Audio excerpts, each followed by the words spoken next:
I live in a high-rise apartment that overlooks the city, a view I earned after a decade of relentless work. As the head of product innovation at a tech giant called Omnicore, my life has been a blur of code, strategy meetings, and billion-dollar project launches. My work was my life, and I was proud of the empire I was helping to build, naively believing my dedication was valued. I never imagined that the very contract I signed as a promise of my future would become the weapon I'd use to dismantle the careers of those who tried to break me. Before this story unfolds, I'd love to connect with you. Please let me know in the comments where you're watching from and what time it is in your corner of the world. It's amazing to see how far these stories can travel. It all started with Project Chimera. Chimera wasn't just another product, it was a revolutionary leap in integrated AI systems, my brainchild from its first line of code to its final, breathtaking architecture. For 3 years, I had poured everything into it.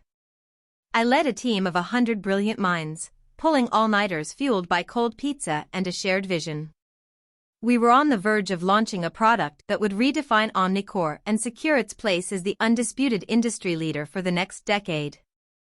My contract was unique, a testament to how badly the company's CEO, Richard Sterling, had wanted me to lead this division. I had been headhunted from a competitor, and to sweeten the deal, my contract included a very specific, ironclad bonus clause. It was drafted by my own lawyer and scrutinized by Omnicore's entire legal team before I signed. The clause stipulated that upon the successful market launch of any project I personally conceived and led to completion, a project valued at over $5 billion in its first fiscal year, I was entitled to a one-time success bonus. The bonus was calculated as a small percentage of the first-year valuation, which, for a project like Chimera, was conservatively estimated to be around $60 million. At the time, it felt like a distant, almost mythical number. It was a golden parachute, a safety net, but more than that, it was a symbol of my value. It was Richard Sterling looking me in the eye and saying, "You are indispensable. Your vision is our future." I was young, ambitious, and I believed him. I signed the contract, filed it away, and dedicated myself completely to earning it. My direct superior was the Chief Technology Officer, Julian Croft. Julian was a man who had climbed the corporate ladder the old-fashioned way, by taking credit for the work of others and ensuring his own failures were always blamed on someone else. He was charismatic on the surface, with a polished smile and a firm handshake that felt more like a power play than a greeting. He had been with Omnicore for 20 years, and he viewed me, a woman 15 years his junior, not as a colleague, but as a threat. In the early days of Project Chimera, Julian was dismissive. He called it Isabella's little pet project in executive meetings, always with a condescending smirk. He'd drop by my team's workspace, not to offer support, but to poke holes in our progress, asking pointed, unhelpful questions designed to undermine my authority in front of my engineers. My team, however, was fiercely loyal. They saw my passion and they believed in what we were building. We worked in a sealed-off innovation lab, our own little bubble where the politics of the executive floor couldn't touch us. We hit every milestone, exceeded every expectation, and slowly, the whispers around the company turned from skepticism to awe. As Chimera grew from a concept into a tangible, powerful reality, Julian's attitude shifted. His condescension was replaced by an unnerving, predatory interest. He started inviting himself to my progress reports with the board, often interjecting to rephrase my points as if they were his own insights. As I was advising Isabella just last week, he'd begin, before repeating the exact strategy one had just laid out. It was infuriating, but I told myself to play the long game. The project's success was what mattered. My name was on every patent, every architectural document. The truth was written in stone. The final months before launch were the most intense. We were in a race against our biggest competitor, who was rumored to be developing a similar product. The pressure from the board, from investors, and from Richard Sterling himself was immense. Richard, a man who typically remained aloof in his glass-walled office on the top floor, began making daily visits. He'd walk the floor, clapping people on the back, his eyes gleaming with the promise of unprecedented profits. "Isabella, my star," he'd boom, loud enough for everyone to hear. "You are delivering a masterpiece." "Julian here," he would add, gesturing to Julian who was always hovering nearby, "tells me you've handled the pressure flawlessly." Julian would just smile his reptilian smile. "She's a capable project lead. With the right guidance, she's managed to keep things on track." It was a masterclass in corporate gaslighting. He positioned himself as my mentor, the steady hand guiding the reckless young prodigy. I bit my tongue so hard I tasted blood, but I smiled back. The launch date was set. The marketing campaign was in full swing. We were just weeks away from the finish line. I remember one evening, I was the last one to leave the lab. I stood before the main server bank, the quiet hum of the machines sounding like a contented sigh. We had done it. We had built the future. That night, I went home and, for the first time in years, I pulled my employment contract out of my safe. I ran my finger over the dense legal text of the bonus clause. Clause 11.b. It was real. The life-changing sum wasn't just a dream anymore, it was a tangible reward for 3 years of sacrifice. I thought about what it meant. It wasn't just about the money, it was about the recognition, the validation. It was proof that I had built something of immense value. I felt a sense of profound peace, a feeling of security I had never known. That feeling, however, was a fragile illusion, about to be shattered into a million pieces. The contract was my shield, but I had no idea that I was about to walk into a battle where the enemy wasn't a market competitor, but the very people who were supposed to be on my side. The clause I saw as my reward, they saw as a liability. And they had already started planning how to get rid of it, and me. The first sign that something was wrong was subtle, easily dismissed as corporate paranoia. It was an email, sent by Julian to Richard Sterling, that I was accidentally copied on. It was a common enough mistake, my email address was similar to another executive's. The subject line was Chimera Contingency. The body of the email was brief and cryptic. "Richard, as discussed, the preliminary framework for the restructuring is in place. We should action it post-launch to minimize disruption. Let's connect EOD." I stared at the email for a full 5 minutes. Restructuring. The word sent a chill down my spine.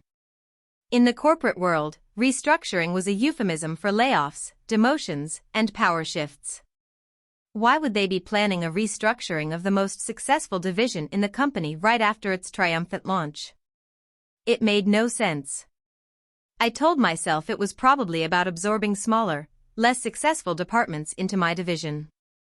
It was a logical move to streamline the company. I convinced myself it was nothing.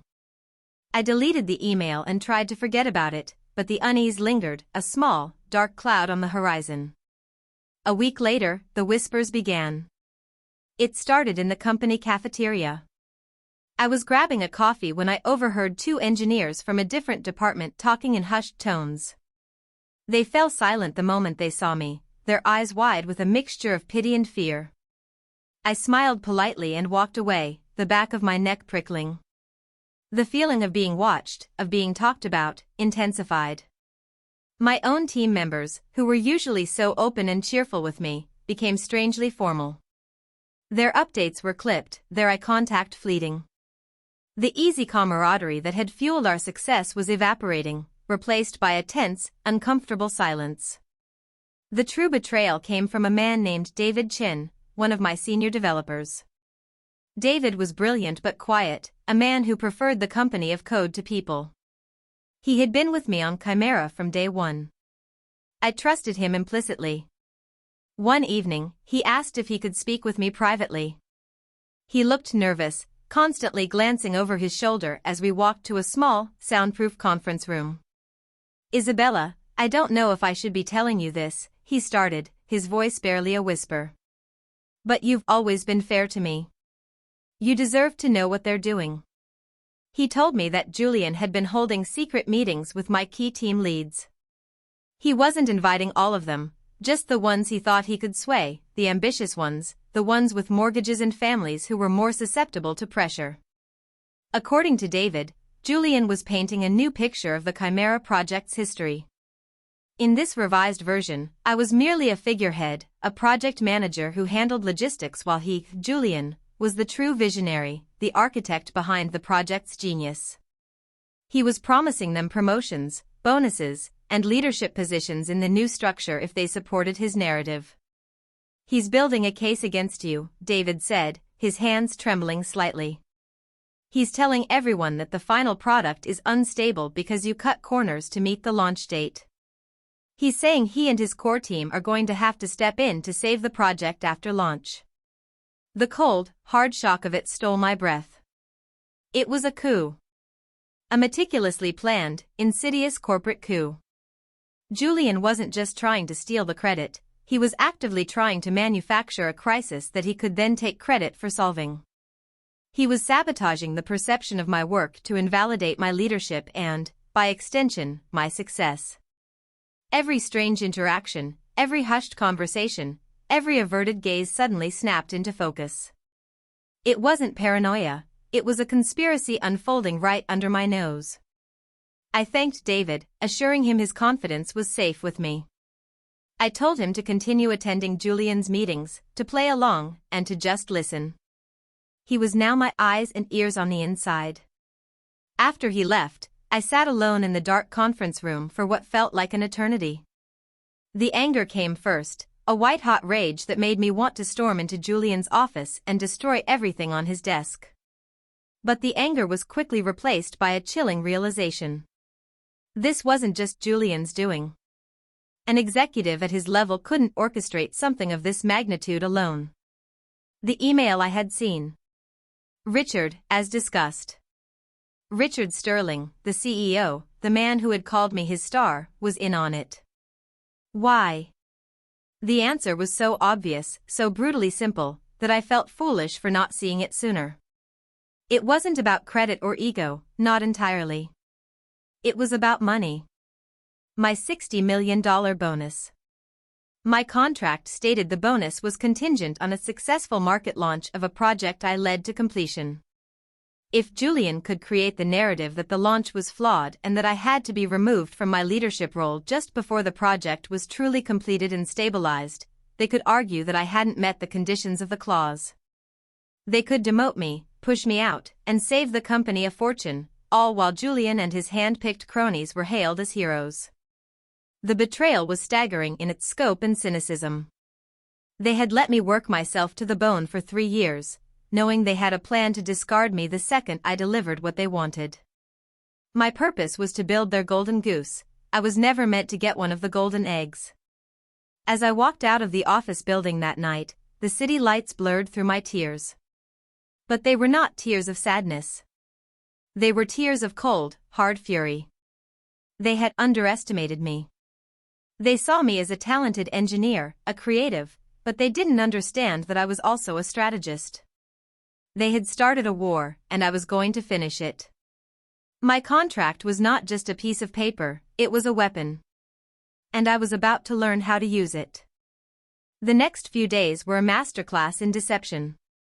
On the surface, I was the same dedicated leader, pushing my team through the final crunch before launch. I smiled in meetings, praised Julian's insightful suggestions, and acted as if I hadn't a care in the world. Inside, I was a coiled spring of fury and focus.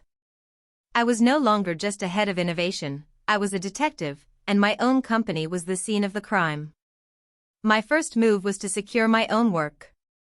I spent an entire weekend backing up every email, every document, every patent application, and every piece of code related to Project Chimera onto an encrypted, personal hard drive. I copied server logs that showed my access times, often late at night and on weekends, and chat records from my team's dedicated channels, where our entire creative process was documented. I was building an unshakable mountain of evidence that proved, beyond any doubt, that Chimera was my creation from start to finish. But proving I created it wasn't enough. I had to prove they were conspiring to take it from me. I needed to find concrete evidence of Julian and Richard's plan. hacking into their emails was too risky and illegal. I needed something they would give me willingly, or at least, something they wouldn't notice was gone. My opportunity came from an unexpected place, the company's annual server migration. As part of a system-wide upgrade, the IT department was migrating all executive data to a new, more secure cloud server. It was a massive undertaking, and for a 48-hour period, certain security protocols were temporarily relaxed to allow for bulk data transfer. All employees were sent a dozen memos about it, warning us of potential service disruptions. To Julian and Richard, it was a minor inconvenience. To me, it was a golden opportunity. I needed an ally in the legal department. I thought of Chloe Davies. Chloe was a senior corporate counsel, known for being sharp, discreet, and utterly devoted to the letter of the law. She wasn't part of the old boys club that Richard and Julian belonged to. I had worked with her on the patent filings for Chimera, and I had always been impressed by her integrity. I decided to take a calculated risk. I invited Chloe for coffee at a small cafe far from the office. I laid out my situation calmly and professionally. I didn't present it as a wild accusation, I presented it as a legal concern. I showed her a copy of my contract, highlighting the bonus clause. Then I told her about the hushed conversations, David's warning, and the restructuring email. I explained my fear that the company was preparing to breach my contract in a spectacular fashion. Chloe listened intently, her expression unreadable. When I finished, she was silent for a long moment. "Isabella," she said finally, her voice low and serious. "What you're describing is called fraudulent inducement and tortious interference. If you can prove they intended to void your bonus clause from the start, it's a massive lawsuit. But you need irrefutable proof. Circumstantial evidence won't be enough."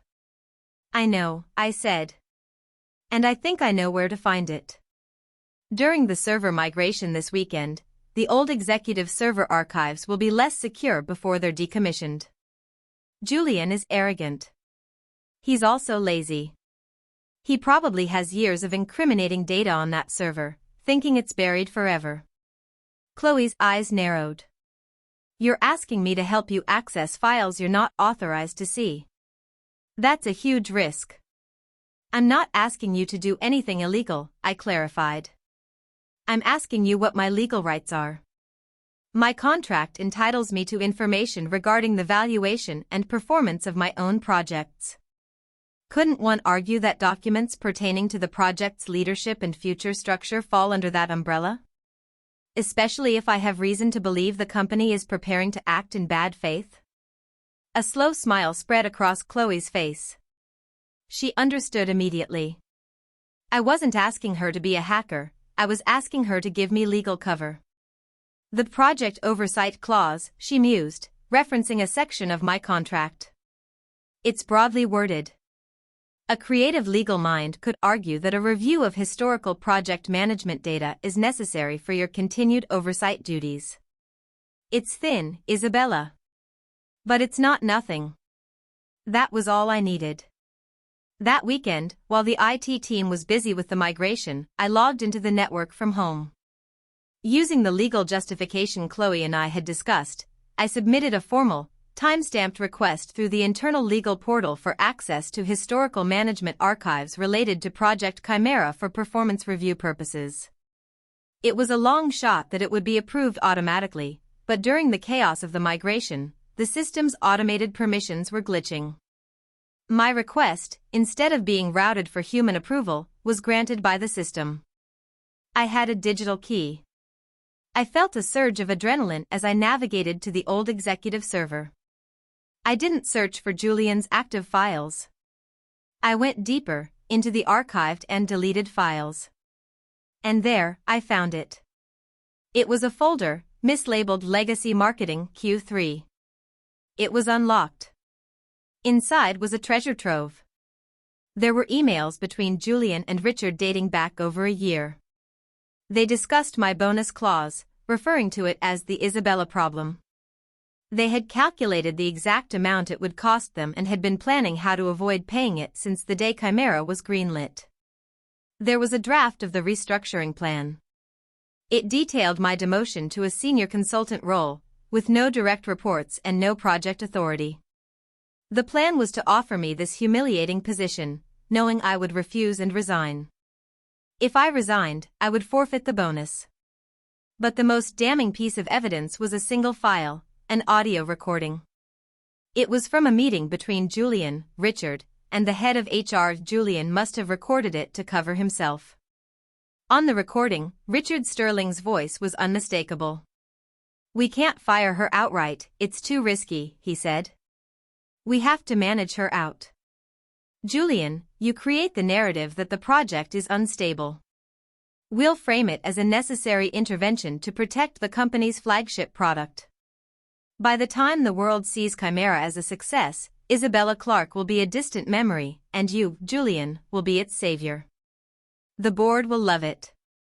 And we save ourselves a $60 million payout." I sat in my silent apartment, the damning audio playing on a loop. My hands were shaking, but not from fear. It was from the sheer, unadulterated certainty of what I was about to do. They had handed me the gun, the bullets, and a signed confession. The game had changed. I wasn't just trying to save my job or my bonus anymore. I was going to burn their kingdom to the ground. With the audio file and the documents secured on my encrypted drive, I had the core of my case. But I knew that to truly decimate Julian and Richard, I needed more than just a smoking gun. I needed to show a pattern of behavior. I needed to prove that this wasn't an isolated incident, but the way they operated, corrupt, deceitful, and rotten to the core. My investigation widened from protecting my own interests to exposing the systemic corruption at Omnicore.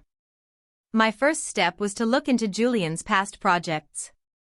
For 20 years, he had been praised as a turnaround specialist, a man who could take struggling projects and make them profitable.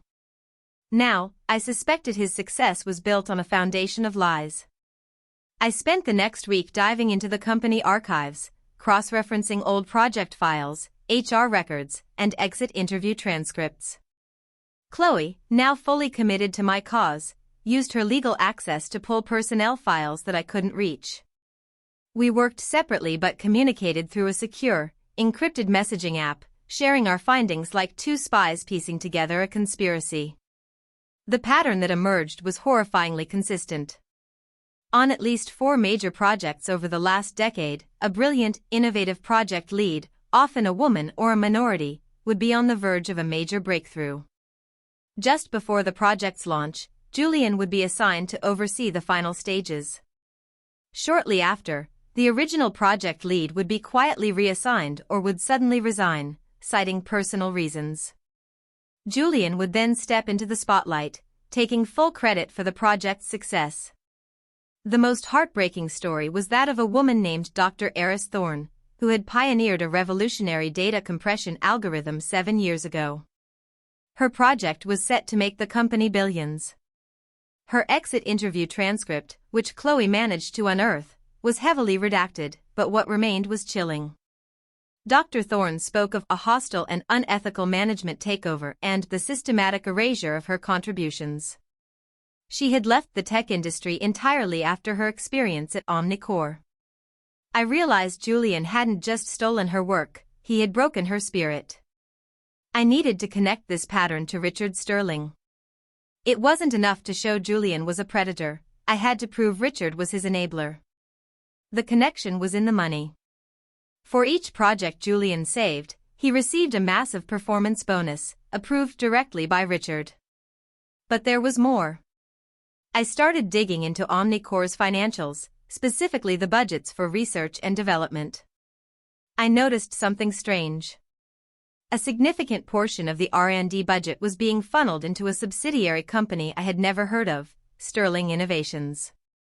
A quick search revealed that Sterling Innovations was a shell corporation. Its address was a P.O. box, and its board of directors consisted of Richard Sterling's wife and brother.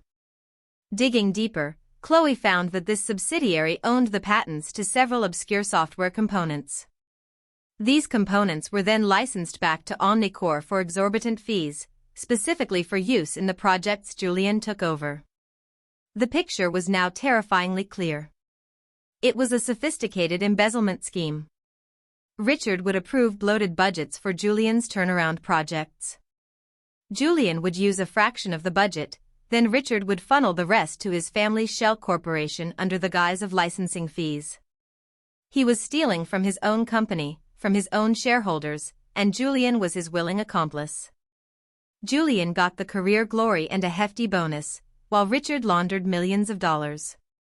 They weren't just trying to cheat me out of my bonus, they were using the entire company as their personal piggy bank. My situation wasn't a one-off act of greed, it was just the latest chapter in their long history of corruption. The final piece of the puzzle came from David Chen, my loyal developer. He continued to play along with Julian's scheme. One afternoon, he sent me a frantic, encrypted message. He's planning to insert a ghost code into the final build of Chimera. It's a small, intentionally flawed piece of code that will cause minor system crashes about a week after launch. He's trying to create the instability he's been talking about. This was it. Julian wasn't just creating a false narrative, he was going to actively sabotage our product. He was willing to risk the reputation of the company's most important launch in history, all to secure his own position and deny me my bonus. It was reckless, arrogant, and breathtakingly stupid. And he had just given me the physical evidence I needed to prove malicious intent. David managed to copy the ghost code and the logs from Julian's private server where he was developing it. I now had everything. The conspiracy to defraud me of my bonus. The audio-recorded confession. The historical evidence of Julian's project theft. The multi-million-dollar embezzlement scheme run by the CEO. And finally, the proof of active, criminal product sabotage. I sat in my apartment, surrounded by charts, documents, and timelines I had mapped out on my walls. It looked like the workspace of a conspiracy theorist, but it was all real. I had connected all the dots. I saw the entire web of deceit they had woven over the years. My little problem with a bonus clause had ripped the lid off a massive criminal enterprise. The plan I was forming in my mind was no longer just about getting my money. It was about justice. It was about tearing down the corrupt power structure at Omnicore from the top down. And I knew exactly how I was going to do it. The launch of Project Chimera was the biggest event in Omnicore's history. The company rented out a massive convention hall, invited tech journalists from all over the world, and prepared for a live-streamed keynote that would be watched by millions. This launch, this grand spectacle of their supposed success, was going to be the stage for their downfall. My plan was simple in concept but required flawless execution. I was going to build a Trojan horse. My Trojan horse was the Chimera launch presentation itself. As the project lead, I was responsible for creating the master presentation file, the deck of slides, the embedded demo videos, and the scripts for the live demonstration. For weeks, Julian had been meddling, demanding I send him the file every day for his review and approval. He thought he was controlling the narrative. In reality, he was giving me the perfect delivery system for the truth. I created 2 versions of the presentation. The first was the one Julian saw. It was a polished, professional, and utterly standard corporate presentation. It was filled with charts showing market projections, slick videos of the user interface, and bullet points praising the synergistic leadership that made it all possible. It was exactly what he wanted. The second version, hidden within the first, was my weapon. Using my advanced coding skills, I embedded a hidden, encrypted partition inside the master presentation file. This partition contained everything: the audio recording of Richard and Julian, scanned copies of the fraudulent Sterling Innovations invoices, a detailed timeline of Julian's project thefts with testimonials from past victims I had managed to track down, and a side-by-side comparison of the clean Chimera code versus Julian's sabotage code. It was a digital bomb, loaded with irrefutable proof, waiting for a trigger. The trigger was a custom-built wireless remote, disguised as a simple presentation clicker. I built it myself. It had a secret button, a small, innocuous-looking stud on the side. Pressing that button would execute a script that would decrypt and display the hidden files on the main presentation screen for the entire world to see. The day before the launch, I sent the Trojan Horse presentation file to the event's tech crew to be loaded onto the main keynote computer. I also sent a copy to Julian, as requested. He replied with a smug email, "Looks good, Isabella. I've made a few final tweaks to the speaker notes for my section. I'll take it from here." He was locking me out, making sure he had the final say. Perfect. My final move was to ensure the right people were in the room and paying attention. Through Chloe, I sent anonymous, encrypted tip-offs to 2 key groups. The first was the Securities and Exchange Commission, SEC, the federal agency that investigates financial crimes. The tip was vague but specific enough to be tantalizing. It mentioned potential shareholder fraud and embezzlement at Omnicore, linked to Project Chimera, and advised them to watch the launch live stream very, very closely. The second tip-off went to a handful of the most ruthless, well-respected investigative journalists in the tech industry. The message was similar, promising that the Omnicore launch event would be more than just a product announcement. I knew their hunger for a big story would ensure they wouldn't just watch, they would analyze every second. The night before the launch felt like the calm before a hurricane. I barely slept. I went over the plan again and again in my head. There were 100 things that could go wrong. The tech crew could use a different file. The remote could fail. But I had done everything I could. I had built my weapon, placed it in the heart of the enemy's camp, and alerted the world to watch the city burn. All I had to do now was walk into that convention hall, smile, and press a single button. On the morning of the launch, I walked into the backstage area. The energy was electric. Julian was there, preening in a tailored suit, schmoozing with board members. He saw me and gave me a dismissive nod. "Isabella. Glad you could make it. Try not to look too nervous." After my keynote, Richard and I will be announcing my promotion to president of the Chimera division. "Your new role will be explained to you next week. It's a great opportunity for you to take a step back and learn." He delivered this devastating news with a casual, cruel smile. He expected me to crumble. He wanted to see the fear and defeat in my eyes just before he went on stage to claim my life's work as his own. He was trying to throw me off balance, to break me. I looked him straight in the eye and, for the first time in months, I gave him a genuine, radiant smile. "That sounds wonderful, Julian," I said, my voice calm and steady. "You deserve it. I can't wait to watch." The confusion on his face was immensely satisfying. He didn't understand. He couldn't comprehend that I wasn't afraid. He thought he had already won. He turned and walked towards the stage, a conquering hero in his own mind. I reached into my pocket and my fingers closed around the cold metal of the presentation clicker. The stage was set. The audience was waiting. The Trojan horse was in place. The convention hall was packed. Lights, cameras, and the palpable buzz of anticipation filled the air. I took my seat in the front row, a spot reserved for the key project team, a final, patronizing gesture from Julian. I could see the board of directors, including Richard Sterling, seated in a special section to the side of the stage, looking like Roman emperors about to watch a gladiator match. The live stream countdown clock hit 0, and the show began. Julian walked onto the stage to thunderous applause. A massive screen behind him lit up with the Omnicore logo and the words "Project Chimera, the future is now." He was a natural performer, his voice booming with false confidence and charisma. He began with the usual corporate platitudes, thanking the teams, the board, and our visionary CEO, Richard Sterling. He then launched into the presentation. My presentation. On the giant screen, the slides I had so carefully designed appeared one by one. He spoke about the challenges, the breakthroughs, the sleepless nights. He told the story of Chimera's creation, but in his version, he was the hero of every chapter. He used my words, my data, my vision, and claimed it all as his own. I sat there, my heart pounding in my chest, my hand clutching the remote in my pocket. I let him go on for a full 20 minutes.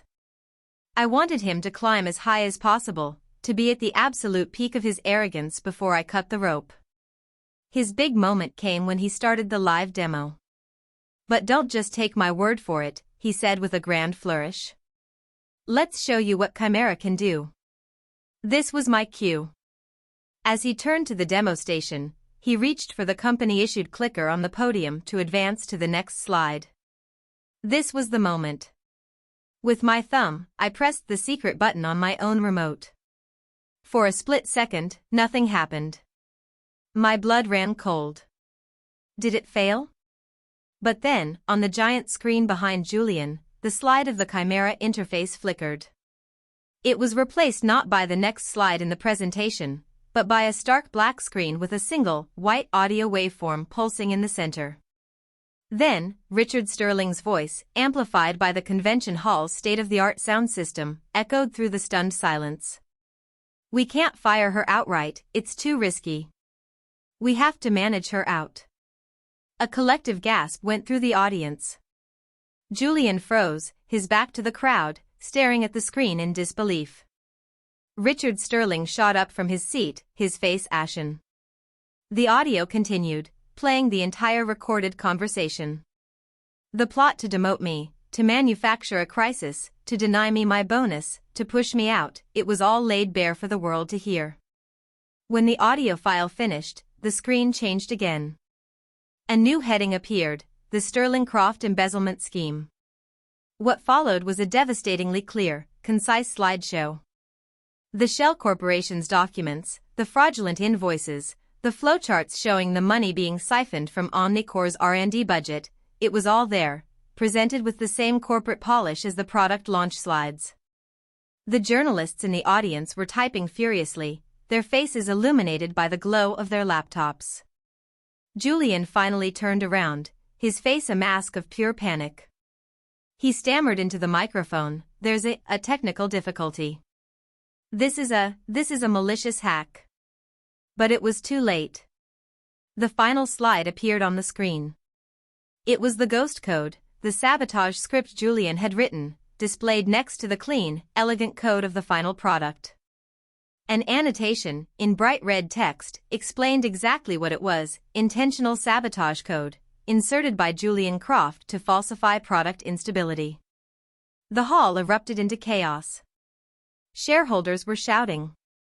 Board members were on their feet, yelling at Richard Sterling, who looked like he was about to have a heart attack. In the midst of the pandemonium, I stood up. I walked calmly to the edge of the stage and looked up at the man who had tried to destroy me. Our eyes met. He saw the cold, quiet fury in my gaze, and in that moment, he knew. He knew this wasn't a hack. He knew it was me. Security guards rushed the stage, but they weren't there for me. They surrounded Julian and Richard. Men in dark suits, who I recognized as federal agents from their lapel pins. The SEC had clearly taken my tip seriously, were making their way through the panicked crowd.